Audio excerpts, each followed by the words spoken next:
2019년 9월 22일 하나님께서 우리에게 주시는 말씀은 에베소서 1장 3절에서 7절 말씀입니다. 화면도 참조해 주십시오.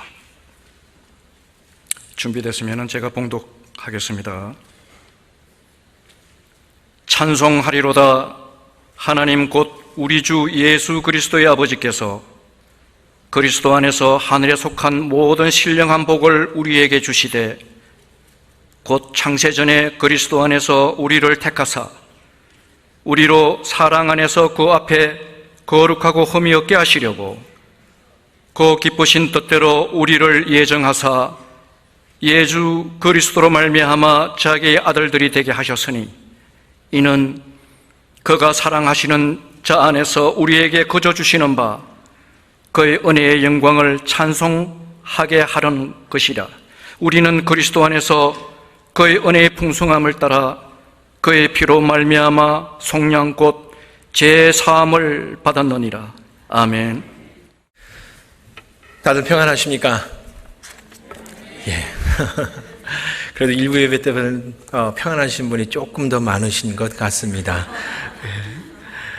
오늘 장로님께서 소개해 주신 대로 전 데이비스 한인교회 담임으로 섬기다가 지금은 이제 사임을 하고 쉬고 있습니다. 쉬고 있는 중에 우리 존경하는 박상근 목사님께서 이제 출타 중에 설교를 부탁을 하셨고 또 하나님께서 주신 기회라 이렇게 생각을 하고 그리고 또 여러분들이 이렇게 또 허락을 해 주셨기 때문에 오늘 이렇게 앞에 서서 하나님의 말씀을 증거하게 됐습니다. 여러분들 정말 그전에는 매 주일마다 설교를 하고 수요 예배 설교하고 새벽 예배 설교를 하고 하다 보니까 그 떨림, 그 감격을 참 잊고 살았었는데 제가 한 거의 4개월 만에 주일 예배 설교를 처음 다시 쓰게 되다 보니까 아침에 여기 앞자리에 앉아 있는데 괜히 막 어질어질하면서 이거 일어나다가 쓰러질 것 같다라는 생각도 들기도 하고 어떡하나 실수하면 어떡하나 그런 걱정이 많이 앞섰습니다. 여러분들 혹시나 실수가 있더라도 좀 양해해 주시기를 부탁을 드립니다. 여러분 어렸을 적에 주일학교 때 하늘나라 천국에 대해서 많이 듣고 또 많이 배우셨을 것입니다. 그리고 또 그런 찬양도 있죠. 천국 어떻게 하면 가는 나라가 천국 하나님 나라입니까? 뭐로도 못 가고 돈으로도 못 가요. 하나님 나라. 힘으로도 못 가요. 하나님 나라. 이 찬양을 아시는 분들은 1970년대 이전에 태어나신 분들이에요. 그 찬양을 이렇게 우리가 부르면서 천국에 대해서 들었고 배워왔는데 그 천국에 대해서 들을 때마다 배울 때마다 항상 그 마음속에 하나 있었던 질문이 있습니다. 무엇이냐면 천국, 하나님 나라, 하나님이 계시고 다 그거는 배워서 아는데 풀리지 않는 그 수수께끼와 같은 그 미스터리는 뭐냐면은 어디에 있다는 것이죠. 이 천국은 과연 어디에 있을까? 왜냐하면 눈에 보이지 않거든요. 분명히 있다고 하는데 보이지 않습니다. 그 누구도 죽어서 그 영혼이 하늘에 즉 천국에 들어갔다가 다시 돌아와서 다시 살아나가지고 이 하늘이 이 천국이 이런 곳이다 라고 이렇게 설명해 준 사람은 아무도 없습니다. 그냥 잠시 기절을 했다가 천국의 그런 모습을 환상 그 모습을 보신 분들은 있을지 모르겠지만 실제로 죽어서 그 영이 떠나서 육체를 떠나서 천국에 들어가서 하나님 아버지를 뵙고 다시 돌아와가지고 다시 살아가지고 천국은 이런 곳이다라고 말한 사람은 없어요.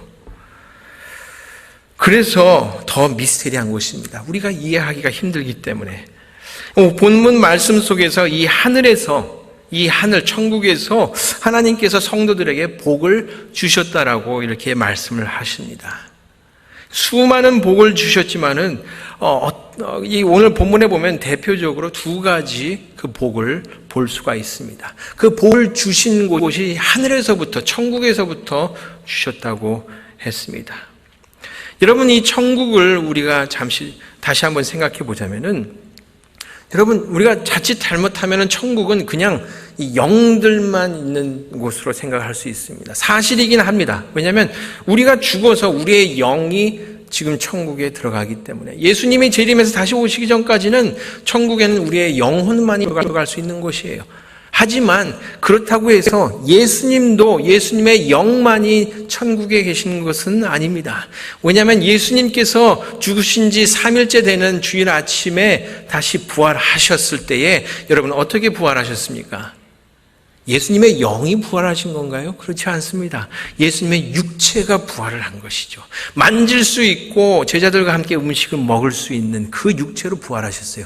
그 육체가 여러분 오늘 본문에서 조금 더 뒤로 가서 에베소서 1장 20절에 보면은 이렇게 사도 바울이 기록하고 있습니다. 하나님께서는 이 능력을 그리스도 안에 발휘하셔서 그분을 죽은 사람들 가운데서 살리시고 하늘에서 자기의 오른쪽에 앉히셔서라고 이렇게 기록을 하셨습니다. 즉 이 천국, 지금 이 하늘나라, 하늘은 예수님이 부활하셔서 그 육체를 가지고서 계신 곳이 하늘이에요. 그러니까 공간적으로 존재합니다. 물질적으로 이게 실제로 존재하는 곳이에요. 그런데 문제는 눈에 보이지 않습니다. 참으로 희한한 곳이죠. 분명히 있는데 어디에 있는지 알 수 없는 곳. 이 미스테리어스한 이 천국에서, 이 하늘에서 하나님께서 우리에게 복을 주셨는데 이 복들도 생각해 보면 참 미스테리하다는 거예요. 분명히 있는 게 사실인데 우리가 설명할 능력이 없다는 거죠. 사실인데 설명이 잘 안 돼요. 부활하신 예수님은 지금도 분명 육체로 하늘에 계시면서 우리의 삶을 보살피시고 또 다스리고 계십니다. 이 하늘에서 하나님께서 우리에게 거룩한 복을 주셨는데 하나님께서 주시는 거룩한 복이니까 여러분 생각해 보면 이 복들이 보통 복이 분명히 아니겠죠. 성경이 이 복에 대해서 많은 말씀을 해주십니다. 에베소서도 오늘 하루니까 1장에서 오늘 본문 속에서 2가지만 보지만은 에베소서 전체를 보면 정말 놀라운 하나님께서 주시는 복들이 너무나 많아요.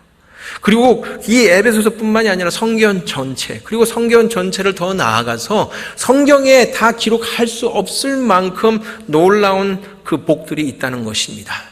근데 그 복들이 그렇게 많다 보니까 정확하게 우리가 다 알지 못한다는 것이죠. 어떤 복들일까? 우리가 상상을 해볼 수도 있겠지만 우리의 상상력으로도 다 채워지지가 않아요. 그러한 미스테리어스한 복들이 있습니다. 오늘 본문을 보니까 2가지를 확실하게 우리가 보게 되는데 먼저 7절 오늘 본문 여러분 성경을 다시 한번 보십시오. 7절에 가보니까 우리는 그리스도 안에서 그의 은혜의 풍성함을 따라 그의 피로 말미암아 속량 곧 죄사함을 받았느니라 라고 말씀을 하십니다. 하나님께서 성도들에게 주신 이 복, 속량이라는 복을 주셨어요. 이 속량이 무엇일까? 왜냐하면 우리가 이 속량이라는 단어를 그렇게 흔히 사용하지는 않거든요. 상당히 새로운 단어죠. 옛 단어이긴 하지만 우리가 잘 모르기 때문에 새롭습니다. 그 뜻은 7절 후반부의 설명을 보면은 이렇게 나와 있습니다. 곧 죄 사함, 죄 용서함이라는 것이죠.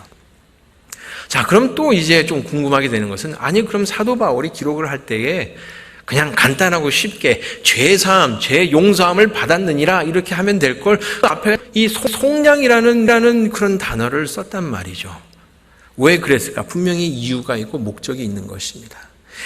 우리가 죄 사함을 받았다는 것이 어떠한 그런 모습인지를 더 잘 이해할 수 있도록 돕기 위해서 속량이라는 단어를 쓴 것이에요. 속량은 이런 때 사용되던 단어입니다. 이 신약 성경 시대 당시에는 전쟁이 있고 그렇게 되면은 전쟁 포로들을 잡아오고 전쟁 포로들을 잡아오면은 노예로 갖다가 팔았죠. 그 당시 전쟁 포로로 잡혀온 한 가족이 노예 시장에 팔리기 위해서 서 있습니다. 어쩌면 이제 각각 다른 주인에게 팔려서 그 가족이 뿔뿔이 흩어지게 될지도 모르겠어요. 이 상황을 보고서 어떤 사람이, 돈 많은 사람이 와서 그 가족 전체를 자신의 노예로 샀습니다. 돈을 주고 대가를 지불하고 그 노예들을 자신의 소유로 가져온 것이죠. 그들을 집으로 데리고 가서 깨끗이 씻게 했습니다. 그리고 새 옷을 주고 새 옷을 입게 했습니다. 그리고 그들에게 이렇게 말했어요. 이제 당신들은 자유의 몸입니다 라고 하면서 그 노예 증서를 그들 앞에서 쫙 살짝 찢어버렸습니다. 여러분, 그것이 바로 속량이에요. 그때 사용된 단어가 바로 속량이라는 단어입니다. 노예의 그 몸값을 지불하고 내가 데려와서 자유케 풀어주는 것이 속량이에요. 죄의 노예된 죄인의 빚을 그 대신 치르시고 죄의 노예됨으로부터 해방시켜 주신 것을 바로 우리가 받은 속량이라고, 죄의 사함, 죄의 용서함이라고 그렇게 말씀해 주신 거예요. 그렇다면 여러분, 우리가 만약에 밖에 나가서 자, 나는 속량받은 사람입니다 라고 이렇게 말을 한다면 그것이 무슨 뜻이 되겠습니까? 나는 전에는 무엇이었습니다. 무엇이요? 노예였습니다. 나는 전에는 노예였습니다. 그렇게 인정하는 것이에요. 여러분, 수긍이 갑니까? 여러분, 정말로 바깥에 나가서 다른 사람들에게, 처음 만나는 사람에게 나는 노예였습니다 이렇게 말할 수 있겠습니까? 여러분들, 이것은 마치 조선시대 바깥에 나가가지고 나는 노비였습니다, 그런데 자유의 몸이 되었습니다 이렇게 말하고 다니는 거하고 똑같은 거예요. 힘들죠. 누구의 노예로 살아간 적도 없고 내가 노예라고 스스로 여긴 적도 없는데 성경 말씀은 이 세상 모든 사람들은 다 노예였다라고 이렇게 말씀을 하십니다. 그래서 그 당시 예수님 곁에 있었던 유대인들도 그게 잘 이해가 되지 않았어요. 그래서 예수님께 질문을 합니다. 요한복음 8장을 보면 이렇게 질문을 해요. 우리는 아브라함의 자손이라 아무에게도 종노릇 한 일이 없는데 당신은 어찌하여 우리가 자유롭게 될 것이라고 말합니까? 예수께서 대답하십니다. 내가 진정으로 너에게 말한다. 죄를 짓는 사람은 다 죄의 종이다. 죄를 지으면, 죄를 범하면 다 죄의 종이 된다는 거예요. 아니, 죄를 범하는데 어떻게 그것으로 인해서 죄의 종이 되는가? 이것을 사도 바울이 로마서 6장에서 이렇게 펼쳐서 설명합니다. 여러분이 아무에게나 자기를 종으로 내맡겨서 복종하게 하면 여러분이 복종하는 그 사람의 종이 되는 것임을 알지 못합니까? 그 당시의 문화가 그랬고 우리의 조선시대의 문화도 그렇다는 것이죠. 누가 그 일을 시키는데 그것을 무조건 복종해서 그 일을 하면은 그것은 무슨 관계냐면 주종 관계예요. 주인이 시켜서 그래서 종이, 노예가 그 일을 할 수밖에 없다는 것이죠. 그렇기 때문에 우리가 죄에 복종하여서 죄를 범하면 그것은 우리는 나는 죄의 노예입니다 라고 고백하는 것과 똑같고, 그리고 실제로 그것이 사실이라는 것입니다. 여러분, 그렇다면 여러분들 죄를 범한 적이 있으십니까? 물론 당연히 죄를 범한 적이 있지요. 하지만 단 한 번이라도 죄를 범하면 죄의 노예가 된다는 말, 여러분 이것을 인정하실 수 있겠어요? 딱 한 번 그랬는데 인정이 됩니까? 정말 딱 한 번 텍스 리포트에, 세금 보고서에 거짓말 딱 한 번 했는데 그래서 인컴을 속여가지고 써가지고 조금 돈을 아꼈는데 난 그것뿐인데도 그것으로 인해서 나는 거짓말의 노예가 된다는 말인가? 정말 딱 한 번 저 사람을 죽이고 싶을 정도로 미워했을 뿐인데도 그것으로 해서 나는 살인죄의 노예가 된다는 말인가? 우리가 생각하기에는 말이 되지 않아요. 딱 한 번인데. 그런데 성경에서 우리에게 주시는 말씀은 당연하다는 거예요. 맞는 말이라는 거예요. 왜 그럴까? 가만히 생각해 보면 우리가 인정할 수밖에 없습니다. 왜냐하면 딱 한 번만 거짓말을 한 사람은 아무도 없어요. 딱 한 번만, 딱 한 명만 정말 죽이고 싶을 정도로 미워했었던 사람은 이 세상에 아무도 없습니다. 수도 없이. 우리는 수도 없이 거짓말을 해왔고, 우리는 수도 없이 이웃을, 주위에 있는 사람들을 미워했고 저주했고, 정말 꿈속에서라도 저 사람 정말 죽였으면, 내가 죽었으면 정말 한이었겠다라고 그런 생각을 품고 살아왔었던 우리의 이 악한 마음인 것이죠. 내가 거짓말을 한 적이 있던가 없던가 잘 기억이 나지 않습니다 라고 이렇게 말하는 분이 있다면 우리가 그 사람을 볼 때 이런 생각을 할 수 있겠죠. 저 사람은 정말 정직하게 살았구나. 그래서 정말 거짓말을 언제 했는지 기억조차 못하는구나. 이런 생각을 할지 모르지만 여러분 무엇인지 아십니까? 그 말은 참말을 했었던 적과 거짓말을 했었던 적을 구별하지 못할 정도로 거짓말이 일상화되어 있기 때문에 내가 거짓말을 언제 했는지 그걸 구별이 안 가는 거예요. 내가 한 말이 거짓말이었나? 내가 한 말이 정말 참말이었는가? 그게 구별이 가지 않는다는 것이죠. 또다시 옛날 얘기를, 자꾸만 제 나이가 나오게 되는데, 이제 셀폰이 없고 전화기도 이제 다이얼을 돌리고 뭐 그런 때에 집에 전화 왔을 때, 여러분 부모님들이 거짓말 많이 자녀들에게 시킨 거 무엇이죠? 엄마, 없다고 해. 다 들려요. 근데 전화 상대편에게. 요즘에는 그렇지 않죠. 요즘에는 집에 없다고 해서 전화를 못 받는 게 아니거든요. 전화기를 어디에나 항상 가지고 다니니까. 그래서 요새는 어떤 거짓말을 합니까? 전화했었어? 전화가 안 터졌어. 그렇게 거짓말을 하게 됩니다. 근데 그것이 너무나 일상생활화되어 있기 때문에 아이고 그것도 뭐 거짓말이라고 합니까? 이렇게 되고 마는 거예요. 정말 한 명뿐이었던 것 같은데, 정말 저 사람 한 명만 정말 내가 이렇게 미워하는 것 같았었는데 왜 이렇게 사방팔방에 죽이고 싶을 정도로 미운 사람들이 많은지, 이 교회 갔더니 이 사람이 정말 미워가지고, 그래서 저 교회를 갔더니 저 교회는 2명이나 더 있어요. 그러다 보니까 교회 옮겨 다니기를 직장 옮기는 것보다 더 쉽게, 더 많이 옮겨 다니는 것 아닐까요? 그것이 우리의 현실의 모습을 보여주고 있는 것이에요. 여러분, 어디 거짓말과 미움뿐이겠습니까? 다른 죄도 너무나 많습니다.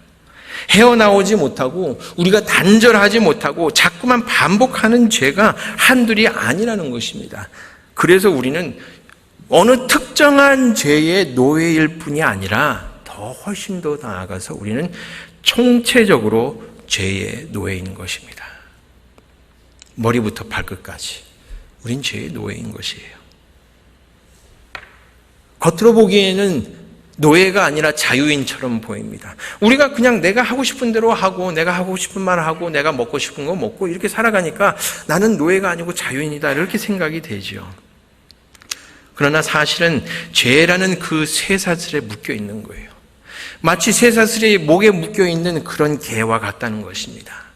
목에 묶인 쇠사슬의 길이 안에서는 그 개는 무엇이든지 다 할 수 있어요. 그냥 마음대로 돌아다닐 수 있고요. 먹고 또 싸고 싶을 때 싸고 자고 싶을 때 자고, 지나가는 개들 보면서 막 달려들어 치료되고 또 사람을 물을 수도 있고 자기 마음대로 다 합니다. 그러나 목에 매어 있는 쇠사슬의 그 길이 안에서만 그럴 수 있어요. 그 쇠사슬에 사실은 묶여 있는 노예인 것이죠. 죄의 노예가 바로 그 모습입니다. 죄의 노예이기 때문에 여러분, 우리는 뭘 하든지 결국에는 죄를 범하게 되는 거예요. 그 속에 우리의 이기심이 들어가 있고요, 우리의 자존심이 들어가 있고 자만심이 들어가 있고요, 우리의 욕심이 들어가 있고, 그 죄의 삭은 성경에서 말씀하시길 영원한 사망이라고 하십니다. 지옥에서 영원토록 형벌을 받으면서 하나님과 완전히 단절되는 그러한 사망에 빠지게 되는 것이죠. 이런 죄의 노예됨으로부터 해방되는 것이 바로 하나님이 모든 성도들에게 하늘에서부터 주시는 이 거룩한 복 중의 하나인 속량, 곧 죄사함, 죄의 노예됨에서부터 자유케 풀려 나가는 것, 그것이 바로 하나님이 우리에게 주시는 복입니다. 본문에서 또 하나의 이 복을 보게 됩니다. 5절을 보니까 이렇게 말씀하시죠. 예수 그리스도로 말미암아 자기의 아들들이 되게 하셨으니라고 말씀하십니다. 이 또한 하나님께서 우리에게 주시는 거룩한 복이에요. 한국에서는 이미 사용한 지가 오래됐죠. 그런데 이제 미국에서는 요즘 뭐 스마트 홈이라고 해가지고 요즘 이제 많이 쓰기 시작하는데, 키패드 눌러가지고 집 문 잠그고 열고 하는 것. 번호를 눌러서 현관문을 엽니다. 번호를 모르면 현관문이 열리지 않아요. 들어갈 수 없는 것이죠. 그 번호를 아무에게 주지 않습니다. 식구들은 다 그 번호를, 비밀번호를 가지고 있어요. 근데 어린 자녀가 학교를 마치고서 집에 오는데 현관 문 앞에 서가지고 아빠한테 전화한다고 생각해 보세요. 아빠, 비밀번호가 뭐야? 아빠, 또 바꿨어? 또 얘기 안 해줬어? 빨리 비밀번호가 뭐야? 이렇게 전화하는 모습을 여러분들 본다고 생각해 보세요. 그럼 무슨 생각이 드시겠습니까? 처음에는 아이고 불쌍하다, 이런, 안 됐구나 이런 생각도 들지만 또 들어가서 아빠가 저래. 아빠가 뭐 하는 사람인데 맨날 비밀번호 바꾸면서 아들한테 딸한테 알려주지도 않아? 이런 생각을 하게 되겠죠. 진짜 아빠라면, 진짜 부모라면 자식에게 그 비밀번호를 알려주는 게 당연하죠. 그래서 언제든지 들어올 수 있고 언제든지 나갈 수 있고 그렇게 할 수 있게 하는 거예요. 하나님이 우리의 아버지시고 우리가 하나님 아버지의 자녀라면은 우리는 하나님 아버지 앞에 나아갈 때에 언제든지 얼마든지 어느 때든지 어느 장소이든지 나아갈 수 있다는 것입니다. 비밀번호가 필요하지 않아요. 왜 신부님을 통해 가지고 고해성사하면서 나를 위해서 제 용서를 위해서 하나님 아버지께 기도해 주세요. 왜 그런 비밀번호가 필요합니까? 그러니까 왜 교황이 필요합니까? 우린 그냥 하나님 아버지께 나가서 아버지라고 부르면서 기도하면 그 자리에서 하나님 아버지께서 우리의 기도를 기울여 주시는 것이에요. 하나님의 아들이요 하나님의 딸 되는 우리가 직접 기도로 나가서 아빠 제발 저 좀 도와주세요. 저 정말 여기서 어찌할 법을 모르겠습니다. 앞이 깜깜해서부터 보이지 않습니다. 어디로 나아가야 할지, 직장이 어떻게 될지도 모르겠고 내 삶이 어떻게 될지도 모르겠고 내 건강이 이 상태에서 어떻게 될지 모르겠습니다. 아버지 저 좀 도와주세요. 저 좀 위로해 주세요 라고 하면 하나님 아버지가 누구를 거치지 않고서 곧장, 비밀번호를 거치지 않고서 문을 거치지 않고서 곧장 우리에게 친히 오셔서 신음소리를, 우리의 그 신음소리를 들어주시는 것이에요. 그리고 응답하십니다. 그 응답이 어떨 때는 물론 내가 그렇게 해줘야지, 난 너의 아빠다가 될 수 있어요. 또 어쩔 때는 조금만 기다려, 조금만 더 힘을 내자, 그러면 내가 더 좋은 것을 줄게, 난 너의 아빠다, 날 믿지, 이렇게 대답하실 수 있고요. 또 어쩔 때는 안 돼, 내가 어떻게 너에게 독이 되는 것을 줄 수 있니? 절대 안 돼, 난 너의 아빠다, 날 믿어 라고 그렇게 답하실 수도 있습니다. 여러분, 중요한 것은 어떤 답을 듣느냐, 그것보다도 더 중요한 것은 하나님 아버지는 우리의 기도를 누구를 통해서가 아니라 곧장 그리고 친히 들으신다는 것입니다. 그래서 하나님 아버지의 아들, 딸 되면 그 무엇과도 비교할 수 없는 그런 하늘의 복인 것이죠. 하나님 아버지 앞에 아빠라고 부르면서 직접 나아갈 수 있는 것 외에 또 한 가지 하나님의 아들, 하나님의 자녀됨이 또 큰 복이 되는 이유가 있습니다. 그것은 무엇이냐면은 우리가 하나님의 아들, 딸 됨을 통해서 우리는 하나님 아버지의 상속자가 됩니다. 하나님 아버지의 영광, 하나님 나라의 그 능력, 그리고 하나님이 우리에게 주시는 그 평강, 여러분 이것을 누가 과연 글로 다 표현할 수 있을까요? 그 모든 것들, 그리고 그 모든 것들 외에도 하나님이 소유하신 그 하나님의 모든 것을 누릴 수 있는 그 위치에 있다는 것, 그것이 바로 성도의 위치라는 것을 가장 쉽게 우리가 이해할 수 있는 단어가 바로 상속자입니다. 하나님 아버지의 것을 우리가 다 받게 되는 거예요. 이미 다 우리 것인 것이죠. 하나님 아버지가 가지신 모든 것, 오늘날 남녀노소 할 것 없이 모든 성도는 하나님의 아들이요 하나님의 딸이요 상속자가 되는 것입니다. 세상에는 사람들을 판단하면서 여러분, 흙수저를 입에 물고 태어났느냐, 은수저 또는 금수저를 입에 물고 태어났느냐를 따집니다. 얼마만큼 네 부모가 가지고 있고, 얼마만큼 네 부모가 권세가 있고, 얼마만큼 네 부모가 너를 위해서 해줄 수 있느냐 없느냐, 그것을 따지는 것이죠. 그러니까 네 출생이 과연 복받은 출생이냐 아니냐, 그것을 따집니다. 여러분, 세상적으로 생각해 볼 때 우리는 과연 어떤 수저를 입에 물고 있을까요? 세상적으로 생각할 때 돈이 많으신 분도 있을 것입니다. 권세 있는 분도 있을 것입니다. 그러나 그런 돈이나 권세를 다 빼고서 우리의 속사람을 놓고 본다면은 우리는 정말로 연약하기 짝이 없는 흙수저인 것이죠. 무슨 뜻이냐? 우린 조금만 맘 상하면 깨져버려요. 어떤 면에서는 우리는 유리수저와도 같습니다. 겉으로 보기에는 반짝반짝하고 투명하고 너무나 이뻐요. 그런데 실수해서 떨어뜨리면 산산조각 나고 말죠. 우리의 심령이, 우리의 마음이 마치 유리숟가락, 흙숟가락과 같다는 거예요.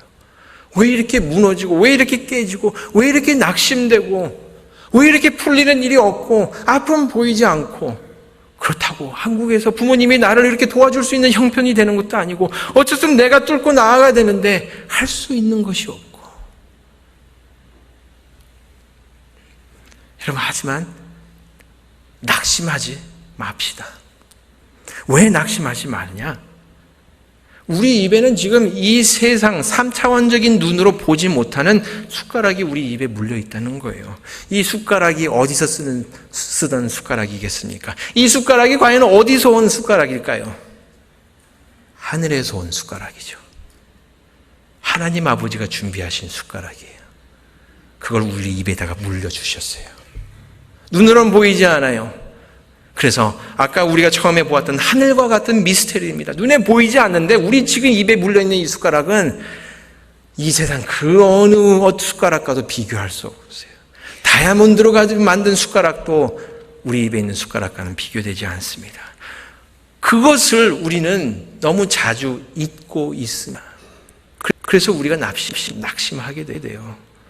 그런데 그것도 어쩔 수 없다는 것을 우리가 이해하게 됩니다. 왜냐하면 눈에 잘 보이지 않기 때문에 눈에 조금이라도 보일 수 있다면 조금이라도 내 입에 있는 이 하늘 숟가락의 천국 숟가락을 조금이라도 맛을 조금 내가 실제로 볼 수만 있다면 그래도 좀 마음의 위로를 받고 그래 나는 이런 사람이구나 라고 이렇게 할 텐데 입에서 나는 맛도 없고 입에서는 그냥 쓴맛만 나고 잡히는 것은 없고 보이는 것은 없기 때문에 자꾸 낙심하게 됩니다. 그래서 예수님이 그러한 우리들을 향해서 너무나 안타까우시기 때문에 말씀하셨어요. 마태복음 6장에서 산상주훈 중에서 이렇게 가르치셨죠. 그러므로 내가 너희에게 말한다. 목숨을 부지하려고 무엇을 먹을까 또는 무엇을 마실까 걱정하지 말고 몸을 감싸려고 무엇을 입을까 걱정하지 말라. 공중의 새를 보아라. 씨를 뿌리지도 아니하고 거두지도 않고 곳간에 모아들이지도 않으나 너희의 하늘 아버지께서 그것들을 먹이신다. 너희는 새보다 귀하지 아니하냐. 단순히 그냥 네가 인간으로서 호모사피엔스로서 인간으로서 이 새들보다 날아다니는 새들보다 귀한 게 너무나 당연한 것 아니냐? 그게 아니죠. 그걸 훨씬 더 뛰어넘은 거예요. 너희는 라고 부르실 때 그것은 누구입니까? 너희는 하나님의 자녀들은 하나님의 아들 딸들은 이 새들보다 귀하지 아니하냐. 너무나 당연한 것이죠. 우리가 하나님의 자녀라는 거예요. 만일 하나님이 지금 당장의 것에만 집착하시고 지금 이 순간의 것만 잡고서 거기에서 이득을 보시려고 하신다면 하나님은 분명 이 세상 갑부들만 부르셨을 것입니다. 그러나 그렇지 않아요. 하나님은 이 세상 것들도 중요하지만 그것이 가장 중요한 것이 아니에요. 하나님께는 영원이라는 것이 있는 것이죠. 영원한 것, 끝나지 않는 것, 이것을 친히 주무르시고 통치하시는 하나님이 우리의 아버지 되시고 우리가 그의 상속자라는 것입니다. 그렇기에 우리도 지금 당장에 너무 집착하지 말라라고 지금 예수님께서 가르쳐 주신 것이에요. 상속자이기 때문에 상속자의 특권을 생각하고 그것을 붙들고 나아가라고 하신 것이죠. 비록 지금은 우리가 손에 잡을 수 없지만 예수님 재림하실 때 분명 우리 손 안에 들어오게 되는 하나님이 주시는 그 영광을, 그 복을, 우리가 이름조차 모르는 그 복들을 기대하라는 것입니다. 그래서 예수님께서 계속 말씀하십니다. 그러므로 무엇을 먹을까, 무엇을 마실까, 무엇을 입을까 하고 걱정하지 말아라. 이 모든 것은 모두 이방 사람들이 구하는 것이요 너희의 하늘 아버지께서는 이 모든 것이 너희에게 필요하다는 것을 아신다라고 말씀하셨습니다. 지금 예수님의 말씀을 보면 뭐라고 하십니까? 지금 이 순간에 집착해서 이 순간의 것에 목숨을 걸고 그래서 이 순간의 것이 이루어지지 않을 때 낙심하고 괴로워하는 사람들을 두고서 뭐라고 부르셨죠? 이방 사람들이라고 부르셨어요. 이방 사람들이 누구입니까? 즉 하나님 나라에 속하지 못한 사람들이라는 거예요. 구원을 아직 받지 못한 사람들이라는 것이죠. 그렇다면 여러분은 지금 이 순간에 집착하며 지금 가지고 있는 재산 그리고 또는 자녀들을 통한 대리만족 또는 명예에 집착하며 사는 이방 사람들이십니까? 아니면 하나님의 자녀들, 하나님의 상속자들이십니까? 여러분, 어떻게 우리가 하나님의 자녀라는 그 위치, 하나님의 상속자라는 그 위치에 오를 수 있을까요? 보잘것없는 우리에도 불구하고 우리가 남들보다 가진 것이 얼마나 있겠습니까? 남들보다 좀 더 가진 사람들이 있겠죠. 그러나 남들보다 좀 더 가지고 있어봤자 이 교회 안에 애플의 회장이 있습니까? 혹시 이 교회 삼성 회장가의 식구가 이 교회에 출석하시나요? 그렇지 않아요. 무시하는 것이 아니라 그게 우리의 현실입니다. 그렇죠. 그런데 하나님께서 우리를 하나님의 자녀로 상속자로 부르셨다는 거예요. 뭘 근거로 하나님께서 우리의 죄를 용서해 주셨을까요? 뭐가 예쁘다고? 우리가 노예 시장에 서 있는데 우리의 이두박근이 좀 더 남들보다 더 크고 더 젊고 더 힘이 세고 더 일을 많이 할 것 같아서 그래서 예수님께서 그래 너를 자유케 해주고 자유케 해줬으니까 나를 위해서 좀 봉사하고 나를 위해서 좀 힘쓰고 나를 위해서 이 일을 해라. 그래서 이렇게 하나님께서 우리를 속량해 주신 것일까요? 그렇지도 않아요. 그럼 무엇을 통해서 우리가 죄 속량을 받고 하나님의 자녀가 되었습니까? 오늘 3절에서 말씀하시죠. 그리스도 안에서 하늘에 속한 모든 신령한 복을 우리에게 주시되라고 말씀하십니다. 우리가 바로 예수 그리스도 안에 있기 때문에 그래서 이것들을 다 받게 된 거예요. 우리가 그리스도 예수 안에 있다는 것, 제가 계속해서 보겠지만은 여러분 이 에베소서 2장 6절에 가면은 또 이런 말씀도 나옵니다. 하나님께서 그리스도 예수 안에서 우리를 그분과 함께 살리시고 하늘에 함께 앉게 하셨습니다 했습니다. 예수님 지금 우리가 어디에 있다고 하십니까? 예수님과 함께 어디에 있다고요? 하늘에 있다고 하십니다. 우리의 육체는 여기 있는데 아까도 말씀드린 것처럼 우리의 육체는 아직 죄에 찌들어져 있기 때문에 거룩하신 하나님과 함께 그 한 자리에 있을 수가 없어요. 그 공간에. 그러나 우리의 영은 예수 그리스도로 말미암아 새로운 영으로 새롭게 태어났기 때문에 그 영은 예수님과 함께 있고 근데 그 예수님이 어디에 계시냐? 천국에 하늘나라에 하나님 아버지 우편에 앉아 계시기 때문에 그 자리에 지금도 우리는 예수님과 함께 그 자리에 있다는 것이에요. 그래서 우리 성도들을 두고서 뭐라고 합니까? 우리는 지금 천국 백성입니다. 천국 시민이에요. 이 미국 땅에서 살고 우리가 대한민국에서 태어난 사람들이지만은 그래도 천국 시민이라는 거예요. 미국 땅에 살고 있지만 우린 천국에 이미 살고 있는 것과 같다는 것이죠. 이 모든 것이 과연 어떻게 해서 이루어졌는가? 어떻게 해서 우리가 예수님 안에 살아갈 수 있게 되었는가? 여러분 그 길이 무엇인지 잘 알고 있지 않습니까? 그 길의 가장 첫 번째 길은 무엇이냐면 나는 할 수 없다라는 것을 인정하는 거예요. 여러분 과연 여러분들이 스스로의 능력으로 스스로의 지혜로 스스로의 돈으로 명예로 예수 그리스도 안에 살 수 있다고 그렇게 생각하십니까? 여러분들이 구원받은 것이 내가 이렇게 했기 때문에 내가 구원을 받아서 예수님 안에 있는 것이야 라고 그렇게 말할 수 있습니까? 죄송하지만 그렇게 생각하신다면 그분은 구원을 아직 몰라요. 그분은 예수님을 모르는 거예요. 그분은 하나님 아버지를 모르는 거예요. 가장 첫 걸음은 하나님, 저는 제 능력으로 제 힘으로 저의 죄값을 대신 다 치를 수가 없습니다. 하나님, 저는 저의 능력으로 제 힘으로 하나님의 말씀을 순종하면서 살아갈 수가 없습니다. 저는 능력이 없습니다라고 인정하고 하나님 앞에 엎드려야 한다는 것입니다. 그래서 내 자신을 완전히 하나님 앞에 항복한다는 거예요. 항복은 무엇입니까? 여러분들 백기를 전쟁에서 지면서 백기를 들고 항복합니다 하고 나오는데, 자, 항복을 하지만 나에게 매일마다 이렇게 삼시세끼 부페로 먹여줘야 되고, 옷도 졸조 아마니로 이렇게 양복으로 빼입게 해주고, 이렇게 해줘야지, 이렇게 해야지 항복할게 라고 말한다면, 그럼 그 상대방을 여러분들 같았으면 어떻게 하겠습니까? 손에 총이 있으면 당장에 총을 쐈겠죠. 이게 무슨 항복이야? 넌 살 가치가 없어. 마찬가지예요. 우리가 하나님 앞에 나아가서 하나님 앞에 내 자신을 내놓고 내가 항복합니다라는 것은 조건이 아니에요. 조건부가 없어요. 항복하는데 조건이 어디 있습니까? 완전히 나를 내려놓는 것이죠. 하나님 앞에 항복합니다. 그런데 그래도 이것은 내가 붙잡고서 내가 컨트롤하게 해주세요. 하나님 앞에 내 자신을 완전히 내놓고 항복합니다. 그러나 내 자식의 앞길만은 내가 컨트롤하게 해주세요. 하나님 앞에 완전히 다 내려놓습니다. 항복합니다. 그래도 하나님 이 비즈니스, 여러분, 하나님 정말 이 텍스 보고서 조금이라도 속이지 않으면 이거 운영할 수가 없습니다. 그건 항복이 아니에요. 그건 조건입니다.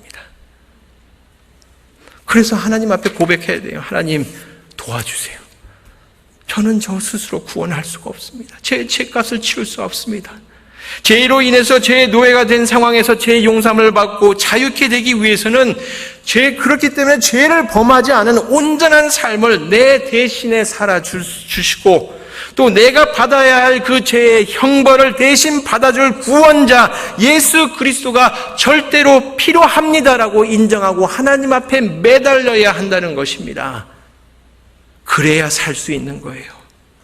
나의 죄인됨을 인정하고 구원에 대해 나의 무력함을 인정하고 하나님 앞에 내 자신을 완전하게 항복하고 죄를 회개하고, 그래서 예수를 나의 구원자요, 나의 주님으로 믿는 자가 하나님께서 하늘에서 주시는 죄의 용서와 하나님의 아들됨의 복을 받아 예수님과 영원토록 함께 살게 되는 것이죠.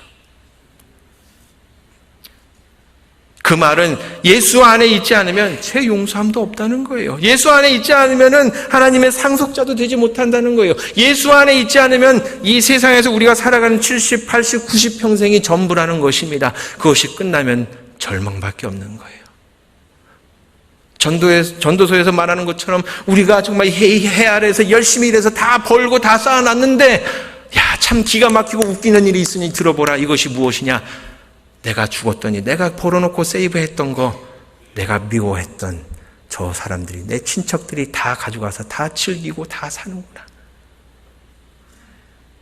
그것이 예수님 안에 있지 않냐고 밖에 있는 사람의 절망이요, 영원한 죽음인 것입니다.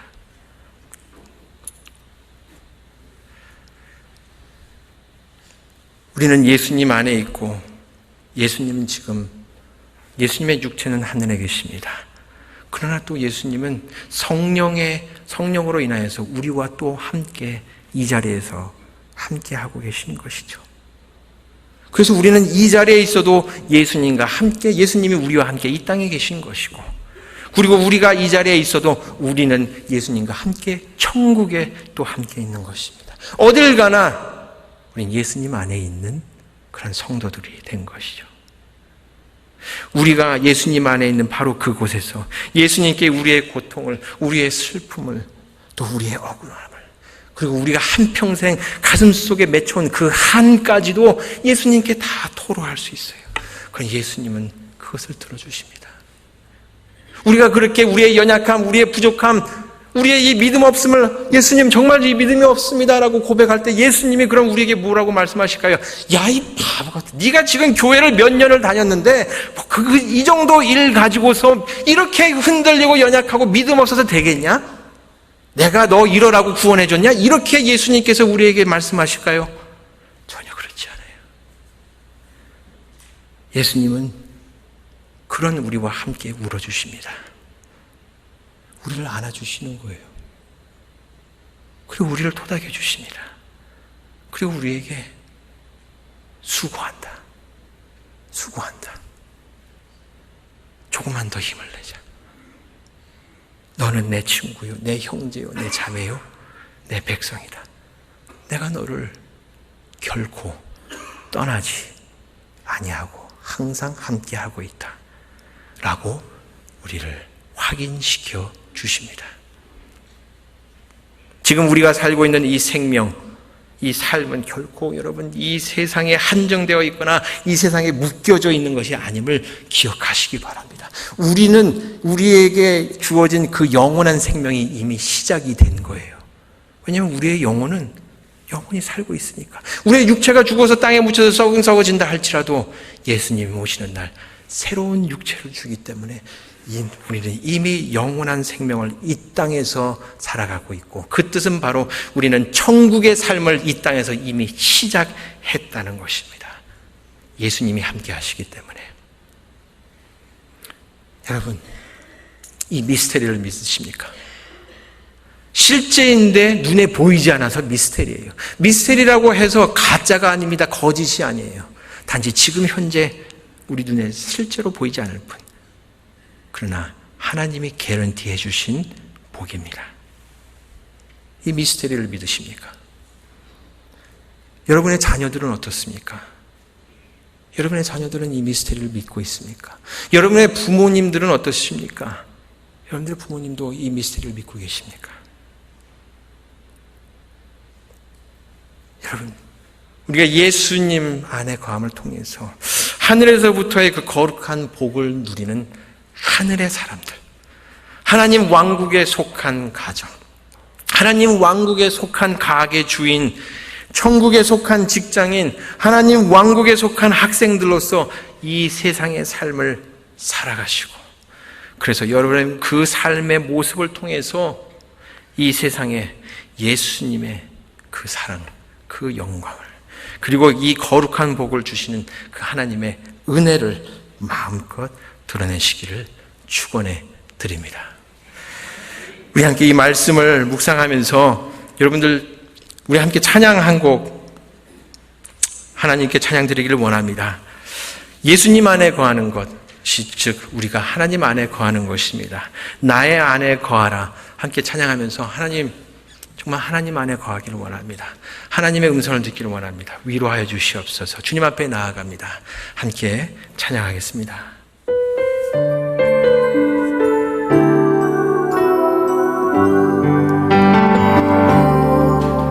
나의 안에 거하라. 나는 내 하나님이니 모든 환난 가운데 너를 지키는 자라. 두려워하지 말라. 내가 널 도와주리니 놀라지 말라. 내 손 잡아주리라. 우리 처음부터 다시 불러볼까요? 나의 안에 거하라.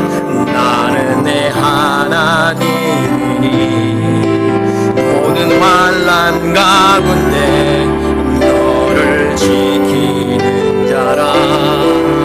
두려워하지 말라. 내가 널 도와주리니 놀라지 말라. 내 손 잡아주리라. 내가 너를 지명하여 불렀나니 너는 내 것이라. 내 것이라. 너의 하나님이라. 내가 너를 보배롭고 존귀하게 너를 사랑하는 내 여호와라. 내가 너를 지명하여 불렀나니 내가 너를 지명하여 불렀나니 너는 내 것이라. 내 것이라. 너의 하나님이라. 내가 너를 보배롭고 존귀하게 여기노라. 너를 사랑하는 내 여호와라.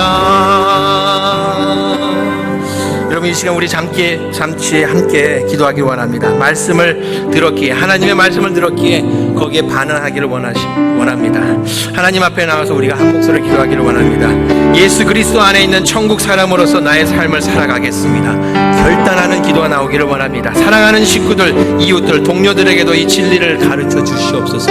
아직 구원받지 못한 식구들, 친척들, 친구들 그 이름을 부르면서 하나님 이들에게도 복음을 들려주시옵소서. 우리 한 목소리로 함께 기도하겠습니다. 기도합니다. 하나님 주님 앞에 나옵니다. 아버지 오늘 이 말씀을 통하여서 우리에게 도와주셨사오니 하나님 이 시간 우리가 결단하며 주님 앞에 나아갑니다. 하나님 우리가 천국인의 삶을 살아가게 도와주시옵소서. 이 땅의 삶이 너무나 힘들고 고달프고 어렵습니다. 그럴 때마다 하나님 다시 한번 우리를 기억하게 해주시옵소서. 우리가 누구인지 우리가 그 안에 있는지 기억하게 해주시옵시고 그리하여서 하나님 다시 힘을 내요. 하나님 아버지시여 천국을 바라보면서 주님과 동행하는 삶을 살 수 있도록 도와주시옵소서. 우리의 사랑하는 친구들 아버지 아직 구원을 모르는 자들에게도 아버지 놀라운 예수 그리스도의 복음이 전달되기를 원합니다. 우리를 사용하여 주시고 또 주위에 많은 사람들을 붙여주시어서 구원의 길로 인도하여 주시옵소서. 주님 앞에 결단하며 나아가며 우리의 기도를 들으시고 응답하여 주시옵소서. 하나님 기도합니다. 사랑과 은혜 주 하나님 아버지 감사드립니다. 오늘 이 귀한 말씀을 통하여서 하나님 아버지께서 예수 그리스도 안에서 우리에게 베풀어 주신 그 놀라운 복 두 가지를 보았습니다. 우리가 절대로 이룰 수 없는 구원, 죄사함 받음과 또 우리를 이렇게 연약하고 불쌍한 우리를 하나님의 자녀 삼아 주심을 보았습니다. 주님이 이 놀라운 복을, 이 사실을, 이 진리를 잊지 않게 도와주시옵소서. 이 세상의 삶이 힘들고 고달프고 또 우리가 실패하게 되고 좌절하게 될 때에 이 사실을 기억하지 못하고 아버지 너무나도 슬퍼하고 괴로워할 때가 많습니다. 그럴 때마다 다시 주님 우리의 마음을 만져주시고 성령님께서 하나님의 음성을 전달하여 주시사 그 위로로 인하여 새 힘을 얻고 일어날 수 있도록 도와주시옵소서. 주님께 모든 영광 올려드립니다. 우리 구주 예수 그리스도의 이름으로 간절히 기도하옵나이다. 아멘.